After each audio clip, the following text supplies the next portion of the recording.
di sela-sela aktivitas sahabat untuk membahas topik-topik kesehatan yang teraktual dan menginspirasi. Selengkapnya kami rangkum dalam edukasi kesehatan kanker, pengobatan kanker, deteksi dini kanker, tips-tips seputar kesehatan, dan teknologi kesehatan masa kini. Serial edukasi Cancer Education Channel selalu dinanti dan menginspirasi.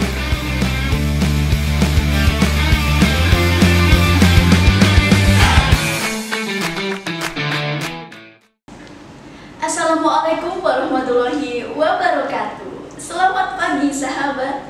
Selamat datang dalam acara serial edukasi Cancer Education Channel edisi Sabtu 9 Januari 2021.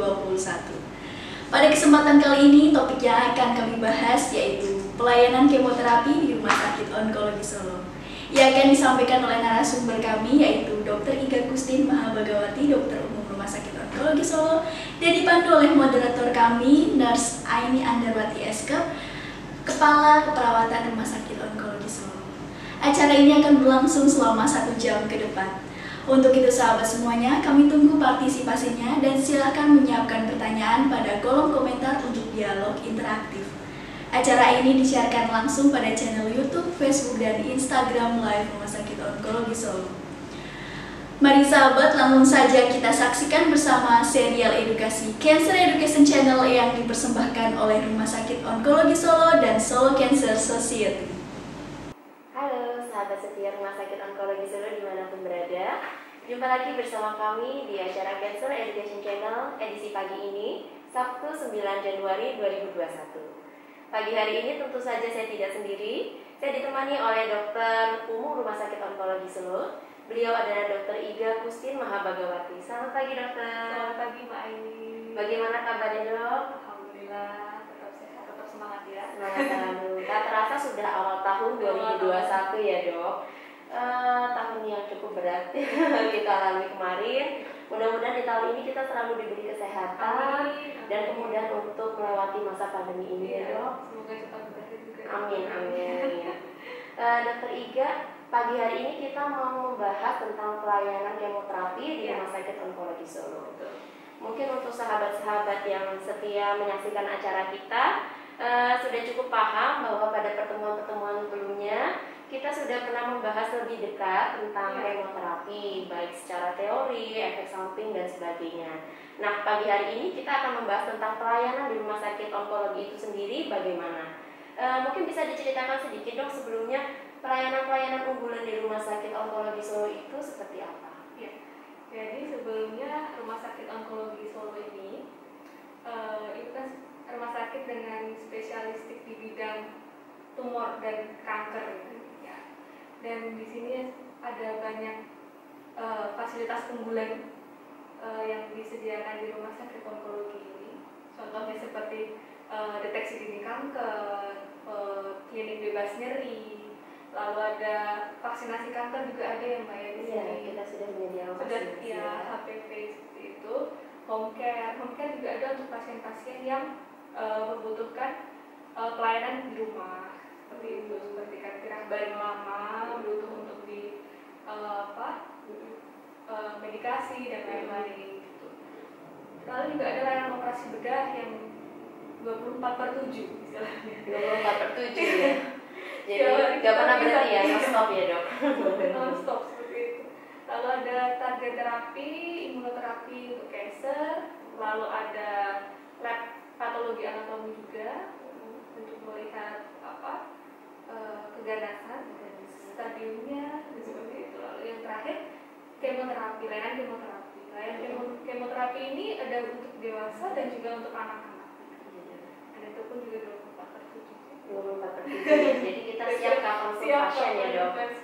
Dan tentunya tanpa antri lama ya dok. Tidak lama. Di sini bisa segera dilakukan. Easy better ya dok. Untuk pelayanan kemoterapi sendiri dok, sejauh ini berapa persentasenya dari seluruh pasien yang ada di Rumah Sakit Onkologi Solo?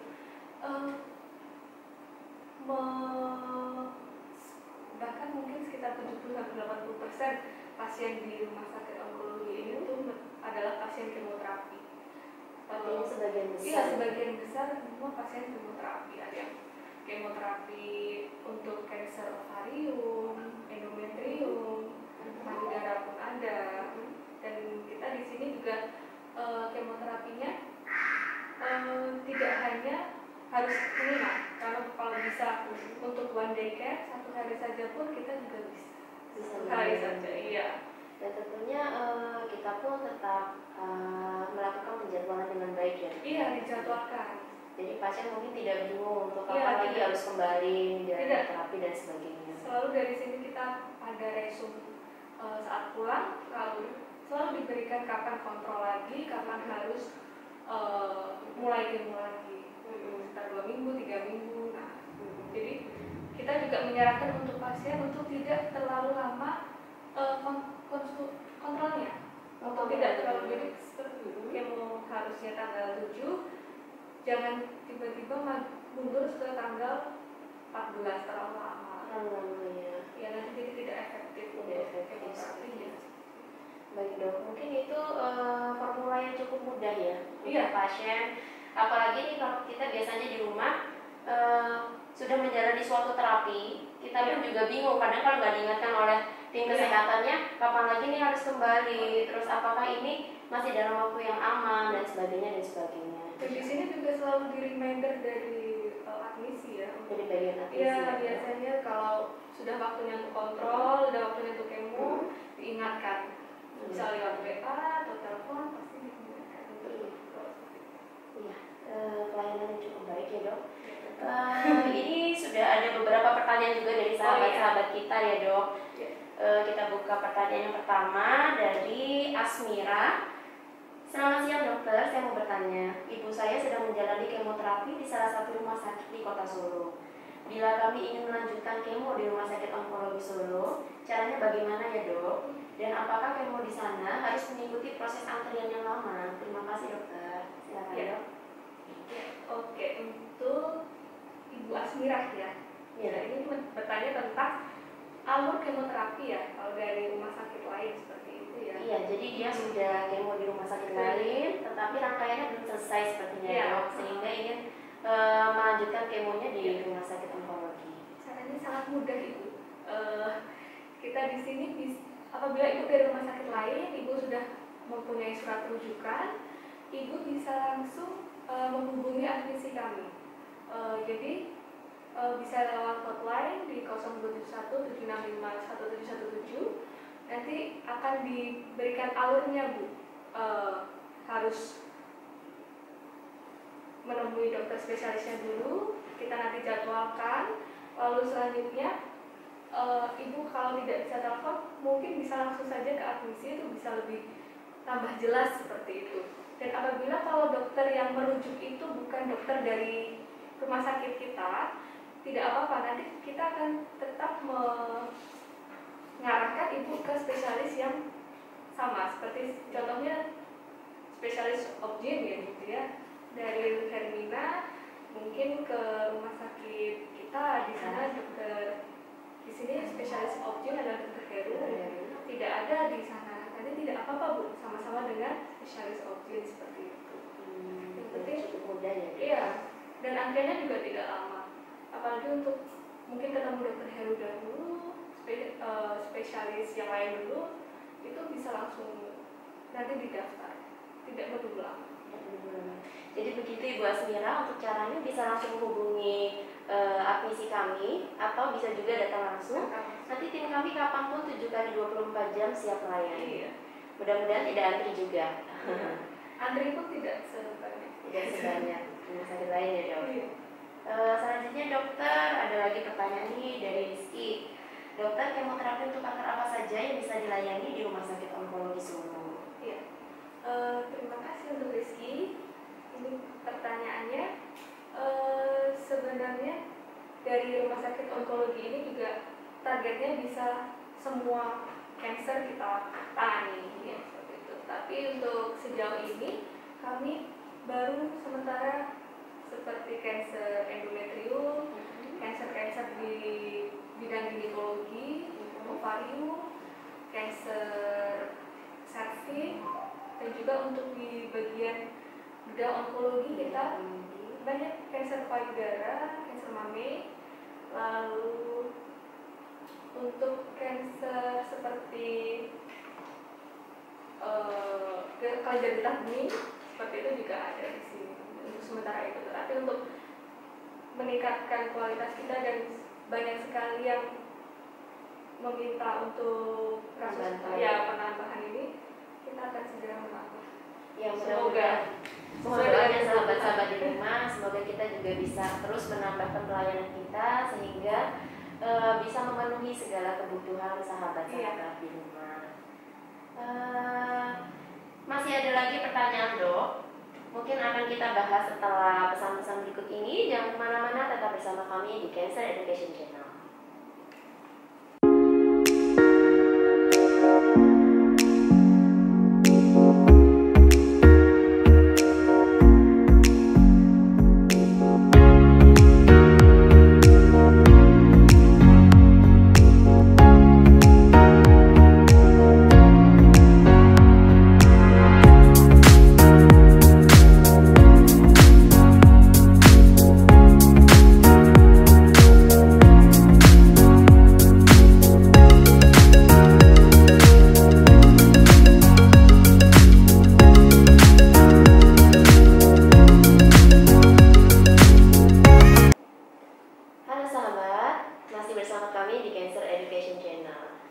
Dokter Iga masih dengan topik yang sama, Dok, pelayanan kemoterapi di Rumah Sakit Onkologi Solo.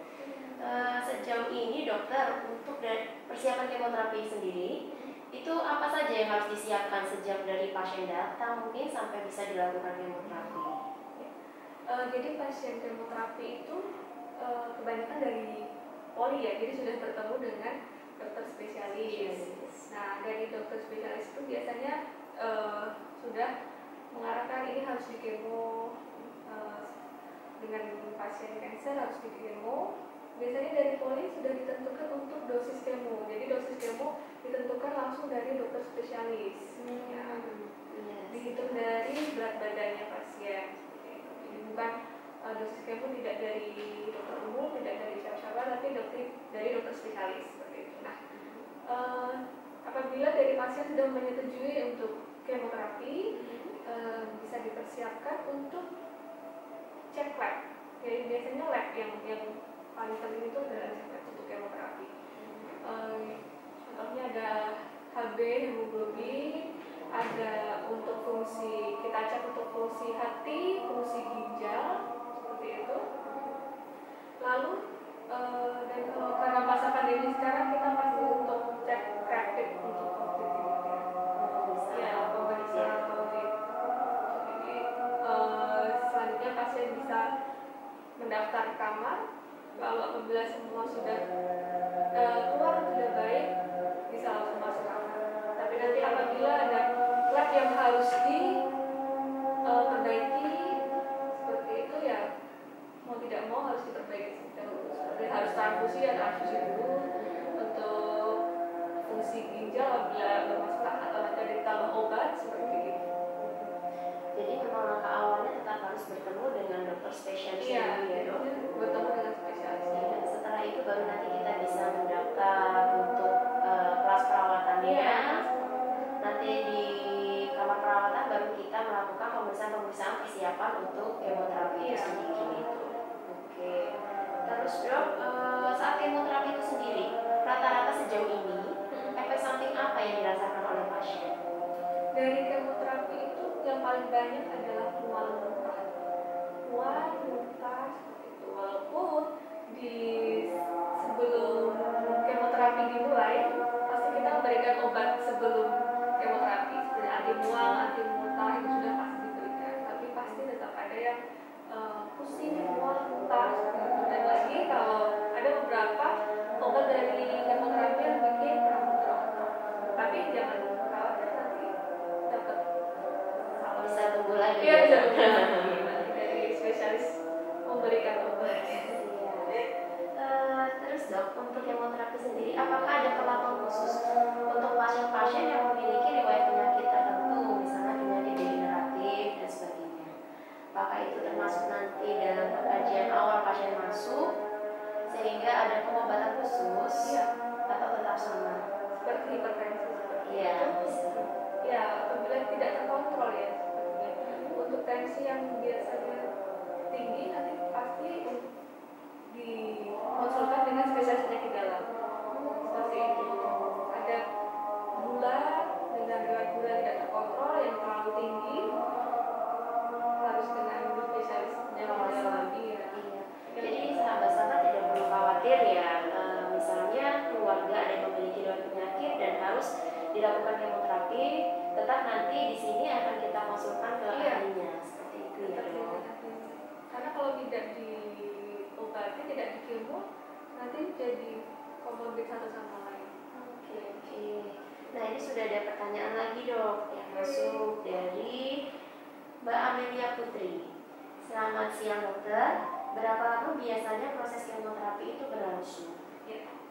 Untuk proses kemoterapi bervariasi ya, tergantung dari apa kemoterapi yang sedang dijalankan. Jadi seperti yang saya bilang, ada kemoterapi yang hanya 3 jam saja, itu bisa one day care, jadi bisa masuk pagi pulang siang. Tapi ada juga yang harus 24 jam, karena jadi ada obatnya bermacam-macam seperti itu. Dan juga kita lihat juga dari labnya tadi, Dari hasil walaupun 3 jam saja, tapi kalau labnya ternyata jelek harus transfusi, harus ditambah obat untuk perbaikan fungsi-fungsi yang bermasalah, ya itu pasti harus rawat inap karena perjalanannya panjang, harus di transfusi, harus ini, harus itu, jadi nggak bisa untuk one day care. Jadi semua tergantung kondisi dari pasien dan juga jenis kemoterapi yang dijalankan seperti itu. Jadi memang kemoterapi itu jenisnya banyak ya Iya, dok? jenisnya banyak. Tergantung dari penyakit masing-masing dan juga dari kondisi fisiknya masing-masing penderita. Seperti itu. Harus perbaikan dahulu atau Sehingga itu bisa menambah waktu perawatan iya, ya dok? lebih lama.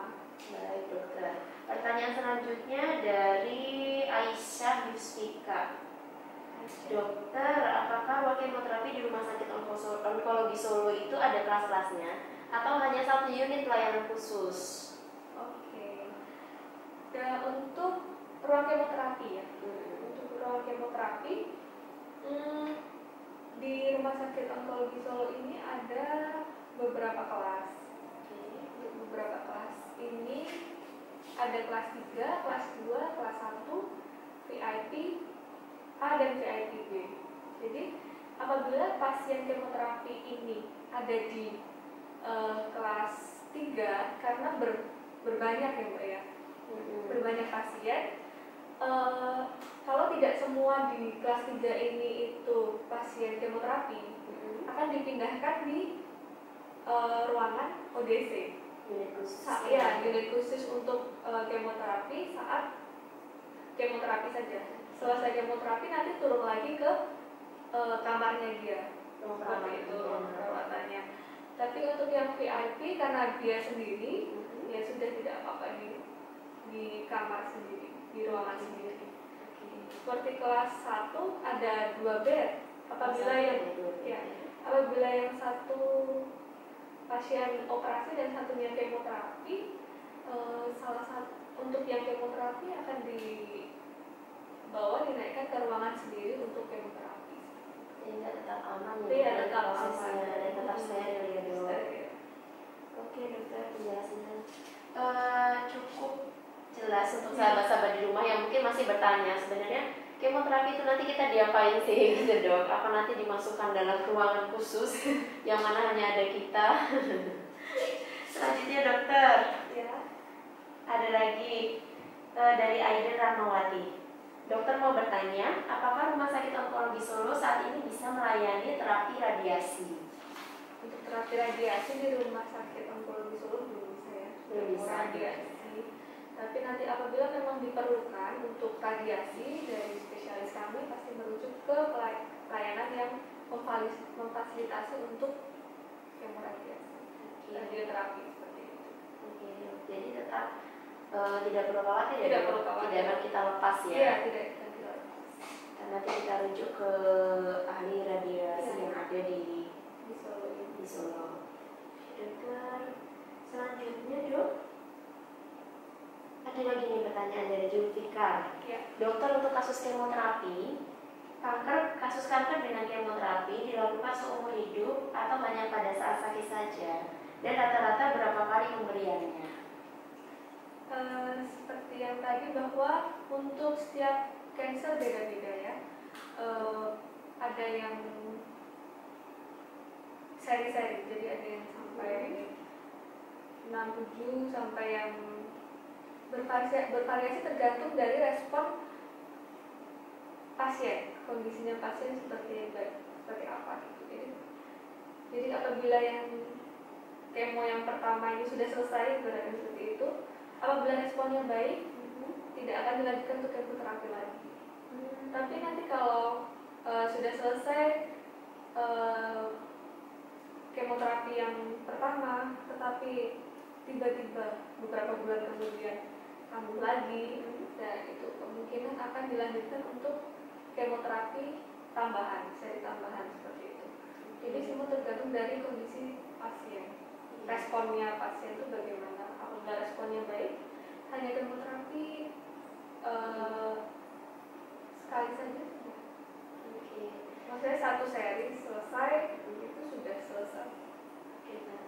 Artinya kondisi dari pasien itu juga menentukan dalam kesuksesan terapi, dukungan dari keluarga pun juga begitu ya dok. Selama kemoterapi sendiri itu kan kita memang dituntut untuk boleh makan apa saja, tidak ada pantangan, olahraga secukupnya, yang jelas tetap harus happy ya dok. Iya, tetap harus happy, aktivitas sesuai kemampuan saja.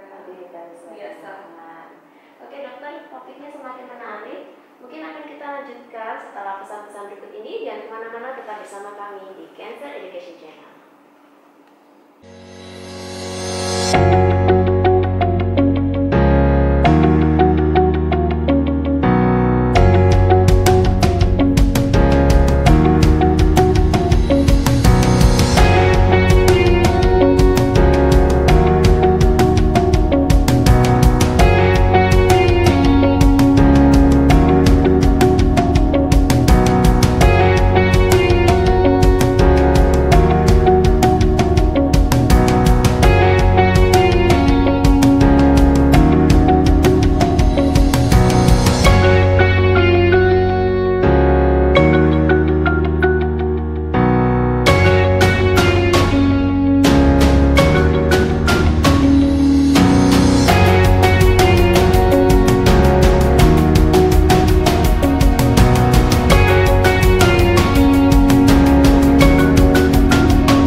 mulai dari kamar perawatan, terus proses untuk mendapatkan pelayanan kemoterapi itu sendiri, terus juga efek samping dari kemoterapi.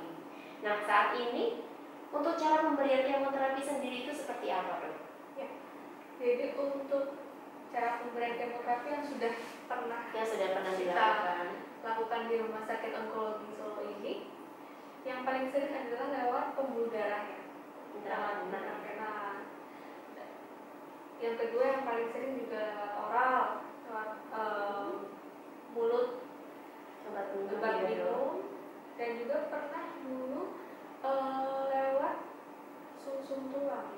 katetral. Ya, itu harus di ruang lokal karena harus dilakukan di lokal karena harus dibius dahulu seperti itu.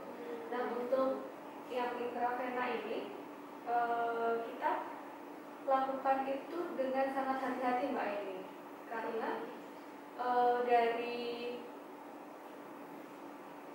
apabila kemoterapi itu tidak dilakukan dengan benar, ya, nanti akan timbul efek-efek yang sangat berat kalau kemoterapi tidak benar, tidak melalui pembuluh darah yang benar seperti itu.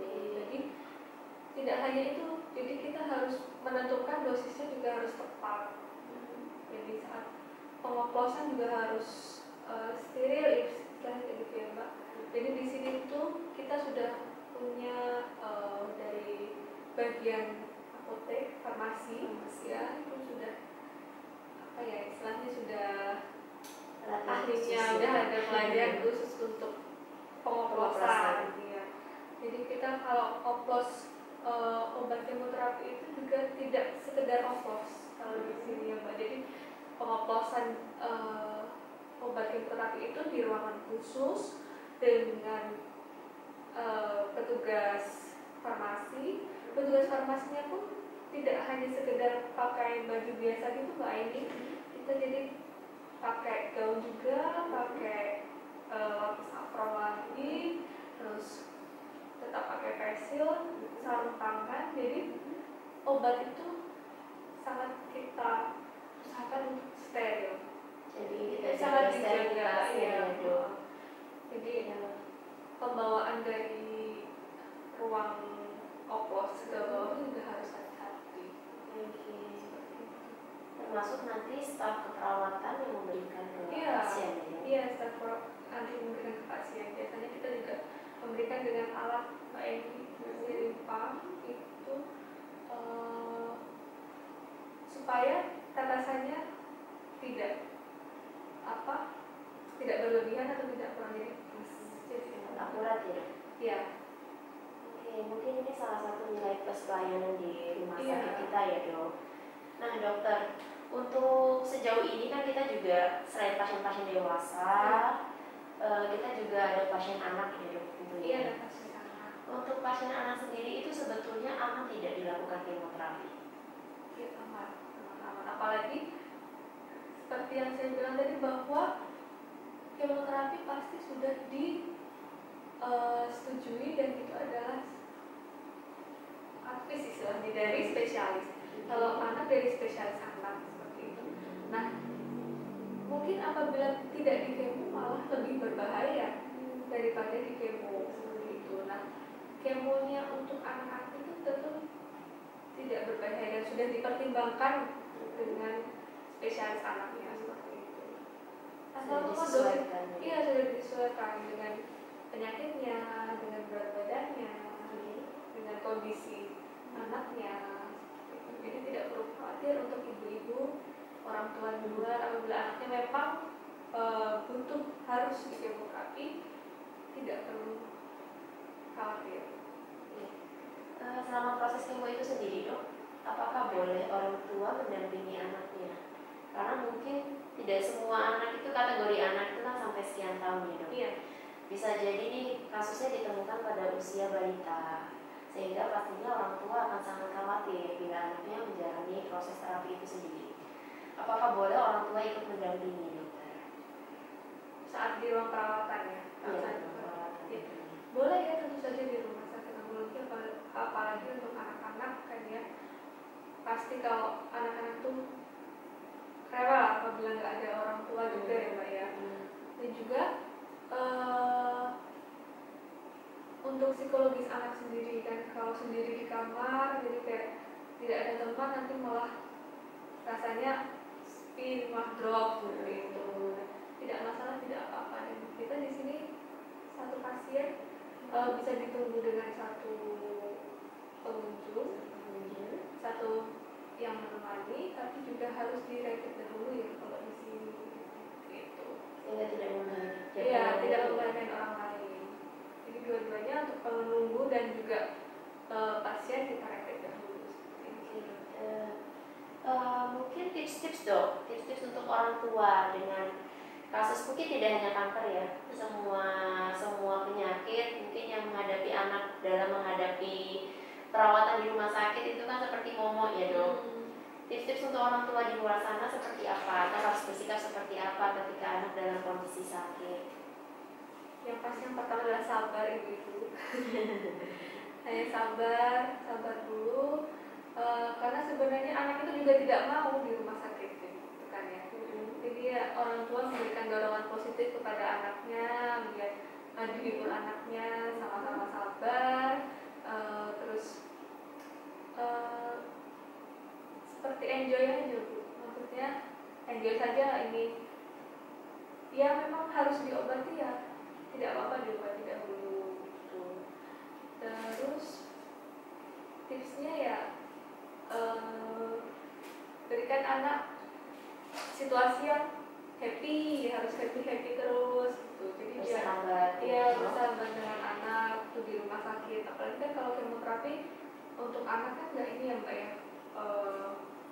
nggak cuma sehari, maksud saya kan nanti ada lagi untuk penyakit yang lain pun juga sama aja harus 3 hari atau kan orang tua juga harus mendampingi, juga jangan ikut bete gitu.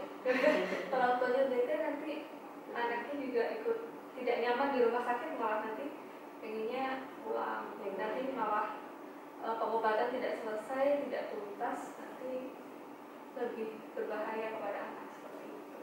Nah itu orang tua di rumah pastinya kita harus sabar dan percaya oleh tenaga medis yang sudah ada di rumah sakit, karena tentunya tim medis kita berusaha untuk memberikan pelayanan yang terbaik sesuai dengan terapi yang sudah ditentukan dan pastinya aman untuk buah hati kita. Selanjutnya dokter, ini ada pertanyaan lagi dari Usman. Dokter, apa resikonya bila kita salah memilih fasilitas kesehatan dalam memberikan pelayanan kemoterapi? Mungkin lebih ke salah ininya ya, salah dalam pemberiannya ya. Dalam pemberiannya itu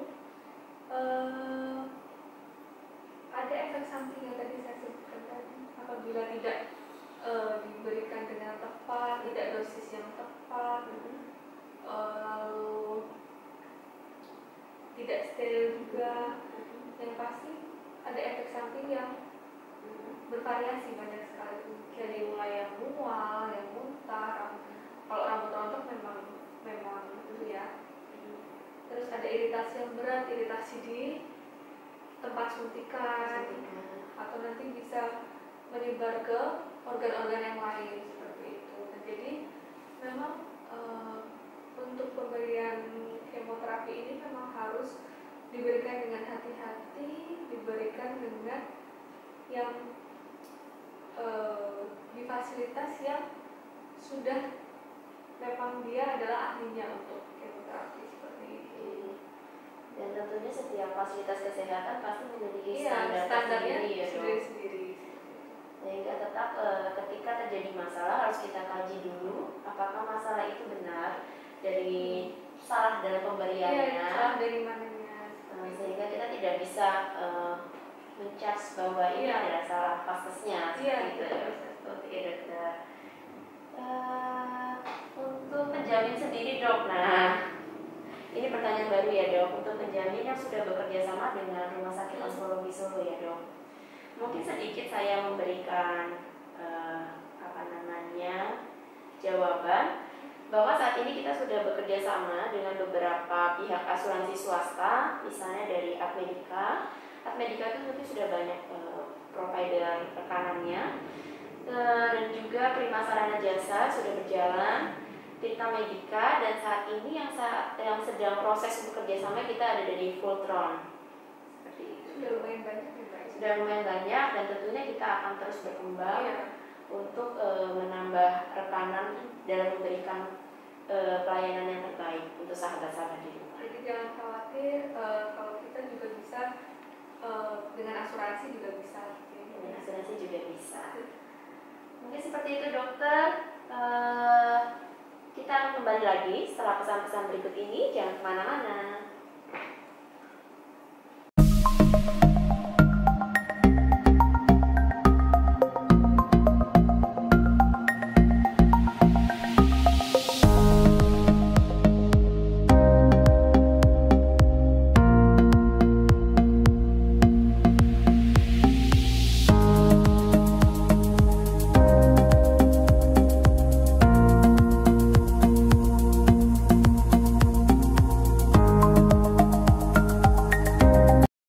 Saat pandemi COVID-19 seperti sekarang ini membuat semua aktivitasku menjadi terbatas.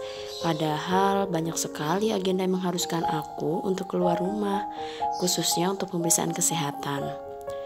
Tapi untungnya nih, rumah sakit tempatku biasa berobat memiliki program khusus namanya Halo Rumah Sakit Onkologi Solo, yaitu layanan telemedicine yang memudahkan pemeriksaan kesehatan yang dapat dilakukan dari rumah via online. Caranya pun cukup mudah. Pertama-tama, kunjungi halaman website rsos.co.id. Setelah masuk pada halaman website, klik thumbnail Halo RS Onkologi Solo. Lalu lembar Google Form akan terbuka. Pada page pertama, scroll hingga bagian bawah, masukkan alamat email dan klik tombol next. Pada page kedua, pilih layanan konsultasi, kemudian klik tombol next. Setelah itu, kita akan masuk pada page ketiga. Baca dengan seksama alur layanan Halo RS Onkologi Solo, pahami dengan benar alurnya, lalu klik kolom ya. Setelah memahami dengan baik dan klik tombol next. Pada page keempat, isi semua identitas pasien secara lengkap, mulai dari apakah pernah berobat ke rumah sakit, pilihan poliklinik yang dituju, nama, tempat, dan tanggal lahir hingga dokter yang dipilih. Untuk rencana tanggal konsultasi dapat dilihat pada jadwal yang telah tersedia. Jangan lupa untuk mengupload data diri seperti KTP atau boleh juga menggunakan SIM. Klik tombol next, selanjutnya kita akan masuk pada page 5. Klik tombol persetujuan umum atau general consent, lalu submit. Rumah Sakit Onkologi Solo akan mengkonfirmasi terkait pendaftaran Anda untuk selanjutnya melakukan konsultasi telemedicine. Jadi Ibu, ini datanya sudah lengkap, sudah kami catat di medical record. Nanti resepnya kami kirim ke alamat Ibu. Demikian Ibu, selamat pagi.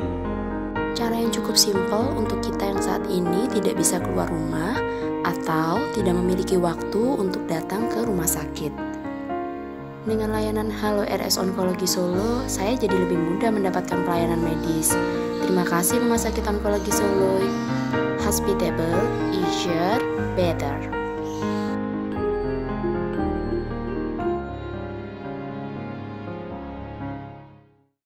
Halo sahabat Rumah Sakit Onkologi Solo dimanapun berada, tetap bersama kami di Cancer Education Channel. Dr. Iga masih dengan tema yang sama, membahas tentang pelayanan Rumah Sakit Onkologi Solo ya Dok? Betul. Kita lanjut, ini sudah ada beberapa penanya Dok. Dari Adrenaka, dokter, apakah Rumah Sakit Onkologi Solo hanya melayani pasien-pasien dengan kasus kanker saja atau bisa melayani kasus-kasus umum juga? Silakan dokter. Tentu tidak hanya dengan pasien-pasien kanker ya di sini ya, karena di Rumah Sakit Onkologi Solo ini sudah banyak spesialis juga, spesialis yang lain ya, seperti penyakit dalam, paru, dan juga saraf gitu. Jadi di sini juga banyak poli dari beliau-beliau. Pasien-pasien juga tidak hanya kanker, ada yang dokter untuk spesialis neuronya, kontrol untuk stroke seperti itu, dari penyakit dalam, kontrol untuk DM, tensi seperti itu, atau fungsi ginjal, fungsi hati yang bermasalah. Jadi tidak hanya untuk pasien kanker saja.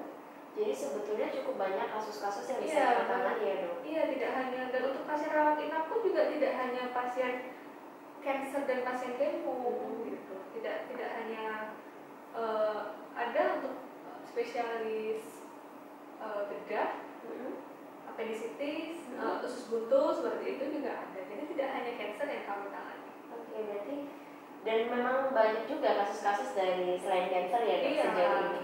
Hanya saja mungkin kasus terbanyak kita dari pasien cancer. Dari paling banyak adalah pasien cancer. Tapi tidak menutup untuk pasien-pasien yang lain untuk datang. Oke. Untuk jam praktek dari dokter-dokter tersebut, kalau untuk jam praktek dari dokter-dokter tersebut nanti kita bisa lihat dulu. slide berikut ini.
Ada juga yang harus dengan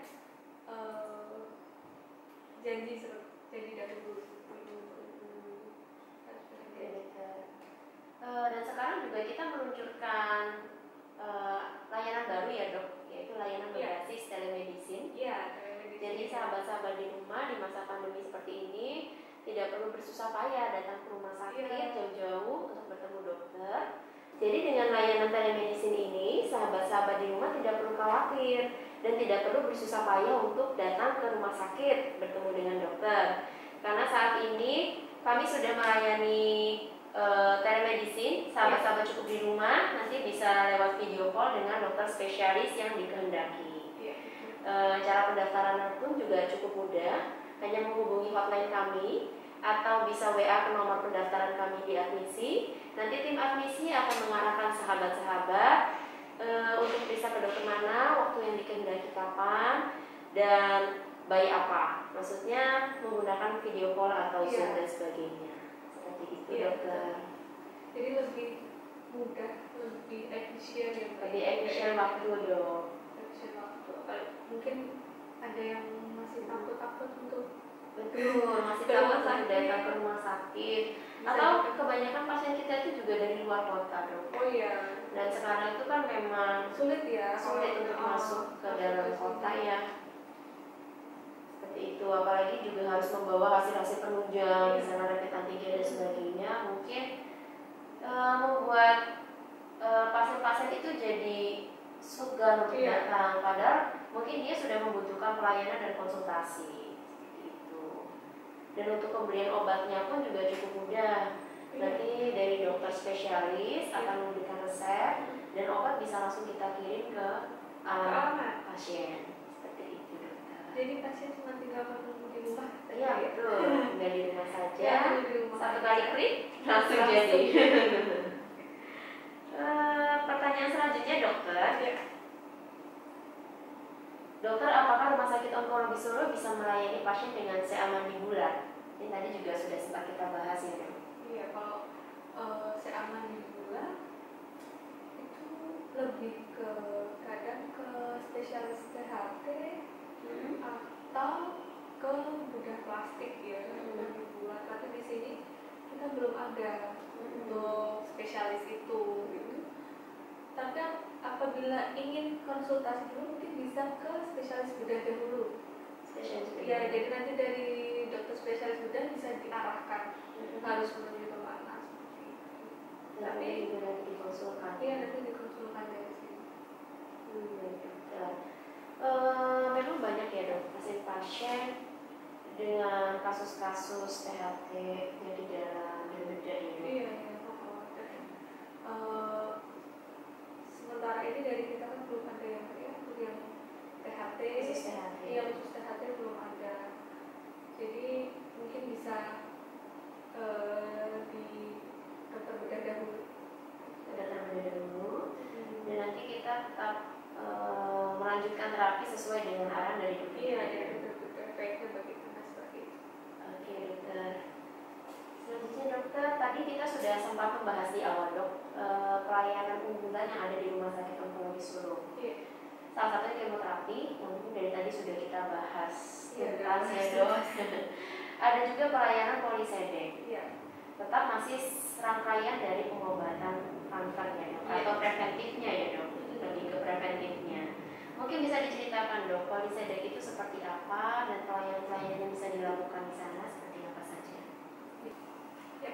Jadi untuk polisedek sendiri itu adalah poli untuk screening deteksi kanker. Nah, jadi nanti di poli itu dengan dokter umum, salah satunya saya, terus nanti klien datang, pasien datang, yang pasti yang pertama ditanyakan adalah keluhannya apa, keluhannya dulu apa. Kalau mau deteksi dini kanker, sebagai contoh aja ya ini, apabila pasien ada benjolan di payudara, seperti itu. Untuk benjolan di payudara, sebaiknya bagaimana, terus sebelumnya harus ke dokter siapa, seperti itu. Untuk selanjutnya saya juga harus menanyakan bahwa riwayat pasien sendiri dari keluarga, apa keluarga ada pernah yang ada tumbuh benjolan juga, pernah dengan sakit serupa atau dengan benjolan-benjolan di tempat lain, tumor di tempat lain, seperti itu. Nah, untuk pasien yang tanpa gejala tetapi ingin ada faktor resikonya seperti keluarga, pernah saya kanker, ibu saya kanker payudara, seperti itu. Saya bagaimana saya takut. Kita bisa menyarankan pasien untuk sadari, periksa payudara sendiri. Kita berikan caranya, penjelasannya dan kapan waktunya dilakukan, seperti itu. Nah, untuk pasien dengan adanya riwayat keluarga, terus mungkin kita juga tanyakan pernah tidak rasa nyeri seperti itu di payudara kanan atau payudara kiri atau keduanya. Nanti kita bisa arahkan pasien harus bertemu dengan spesialis bedahnya, seperti itu. Kalau dia keluhannya di bagian payudara, ini sebagai contoh saja. Nah, di polisedek ini juga apabila keluhan di ginekologi atau di bagian kewanitaan, kita juga bisa melayani IVA tes ya untuk yang kanker serviks, kita bisa lakukan itu. Nanti hasilnya sudah menjadi, nah nanti kita bisa lihat.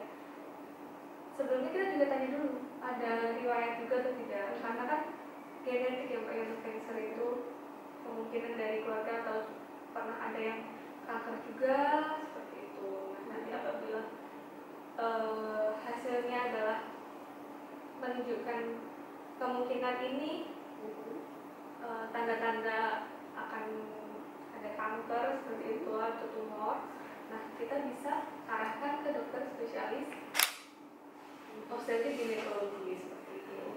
Berarti yang utama di polisedek ini tetap akan dilakukan screening ya? Iya, screening menyeluruh. Iya. Dan selanjutnya dikaji ulang faktor risiko dari masing-masing orang yang pasien yang datang itu seperti apa? Iya, kita lihat jadi apa yang faktor apa yang memperkuat pasien ini harus segera ditangani. Misal nanti hasilnya dari pemeriksaan-pemeriksaan tersebut tidak didapat ada kelainan atau tidak ada faktor risiko, itu mungkin kemungkinan untuk ke arah kansernya kecil ya dok. Iya, tetapi bila ada hasil yang abnormal seperti itu atau hasil kurang baik, maka akan langsung diarahkan ke dokter spesialis. Paling kalau yang tidak ada gejala seperti itu, kalau yang payudara yang kita sudah berikan penjelasan bagaimana sadari, tidak ada gejala, tidak ada keluhan, itu mungkin insya Allah untuk masih bisa aman-aman saja seperti itu. Tapi kalau untuk yang ginekologi tidak ada keluhan juga dan juga IVA tes aman, ya mungkin belum perlu untuk ke dokter spesialis. Tapi kalau sudah mulai ada keluhan, ada banyak keputihan atau bagaimana, memang harus segera ke dokter spesialis supaya tidak terlanjur Tidak terlambat ya. Iya, tidak terlambat. Berarti untuk preventif sangat baik ya dok. Iya, Polisedek. polisedek harus. Oke dokter. Nah itu tadi untuk layanannya dok. Jam prakteknya sendiri seperti apa dokter? Jam praktek untuk Polisedek ini ya dengan dokter umum kita bisa di hari Senin sampai dengan Sabtu pukul 7 sampai 8 malam. Setiap hari ya dok? Iya, Kecuali tapi hari Minggu. iya Minggu kami tidak poli. Oke dokter, mungkin sahabat-sahabat di rumah sudah bisa menjawab pertanyaan.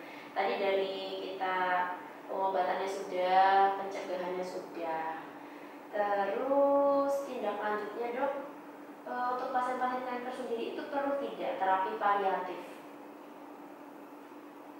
Pasien-pasien kanker pada tahap terminal mungkin pastinya kan perlu dukungan keluarga, perlu juga terapi paliatif ya dok untuk meningkatkan kepercayaan diri dan kualitas hidupnya. Itu di Rumah Sakit Onkologi Solo apakah sudah bisa dilakukan atau berjalan dengan perawatan yang sudah dijalani saat ini? Jadi untuk terapi paliatif ya mbak ya, itu bisa di sini kita lakukan di sini. Jadi sebagai pasien-pasien dengan stadium yang sudah terminal, yang sudah istilahnya sudah mentok gitu ya mbak ya. Di sini kita bisa lakukan terapi paliatif tersebut. Ada nanti sembari kita dengan melakukan pengobatan, nanti ada terapi yang paliatif juga. Jadi berdampingan ya. Berdampingan. Mudah-mudahan hasilnya yang diharapkan Menjadi iya. Baik dokter Ika. Terima kasih dok atas penjelasan Ya, pagi terima hari kasih, Mbak ini. Eni. Sangat jelas sekali tentang pelayanan yang ada di Rumah Sakit Onkologi Solo. Mungkin dari apa yang sudah kita jelaskan bisa disimpulkan untuk teman-teman di rumah dok, sahabat-sahabat di rumah. Jadi untuk kemoterapi sendiri, untuk kemoterapi di Rumah Sakit Onkologi ini berjalan alurnya sangat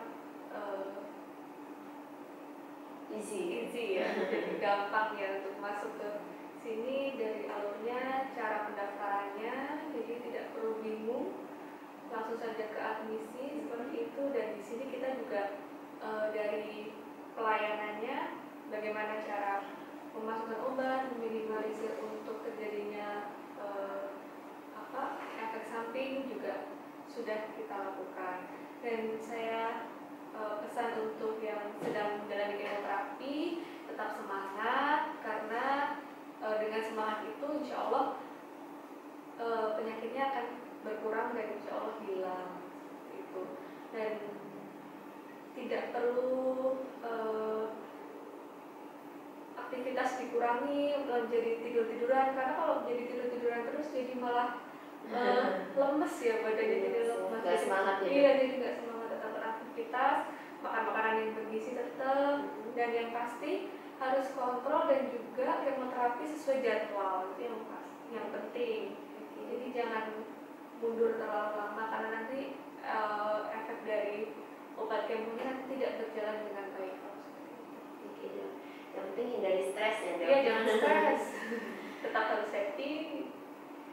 Iya, siap. Makasih dokter atas infonya, atas edukasinya. Sekian sahabat episode kita pada pagi hari ini. Tetap setia bersama kami di episode-episode berikutnya, tentunya dengan topik pembahasan yang lebih menarik. Kami undur diri dan selamat siang.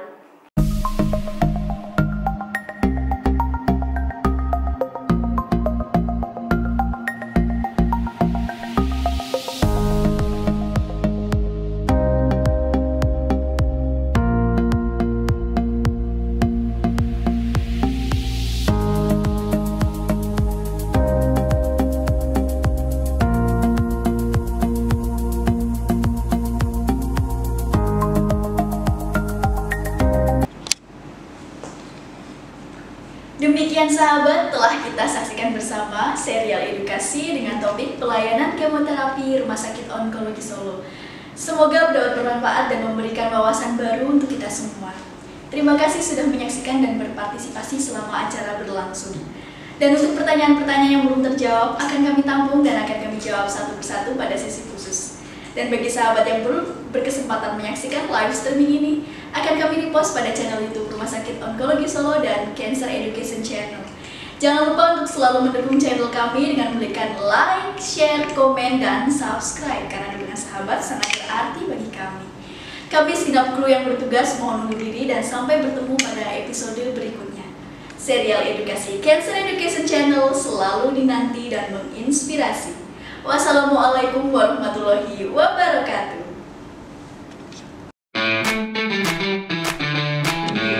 Serial edukasi Cancer Education Channel hadir di sela-sela aktivitas sahabat untuk membahas topik-topik kesehatan yang teraktual dan menginspirasi. Selengkapnya kami rangkum dalam edukasi kesehatan kanker, pengobatan kanker, deteksi dini kanker, tips-tips seputar kesehatan, dan teknologi kesehatan masa kini. Serial edukasi Cancer Education Channel